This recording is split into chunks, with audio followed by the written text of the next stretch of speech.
আল্লাহর কসম করে বলছি, আল্লাহর জমিনে আল্লাহর বিধান বাস্তবায়ন হলে সমাজে পাপের হার তো কমে আসবেই।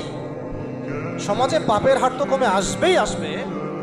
কোনো কাফের মুশরিক মুরতাদ জনগোষ্ঠী আমাদের দিকে চোখ তুলে তাকাতে পারবে না ইনশাআল্লাহ। আমাদেরকে দাসত্ব শৃঙ্খলে আবদ্ধ করতে পারবে না ইনশাআল্লাহ। সব কথার শেষ কথা ভাই, যে আমরা দুনিয়াতে এসেছি লিমিটেড টাইমের জন্য।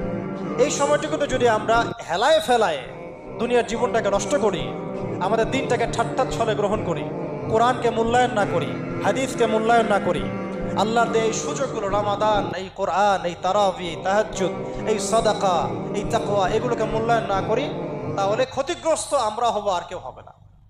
ক্ষতিগ্রস্ত এই পৃথিবীতে অন্য কেউ হবে না, বরং আমরাই হব।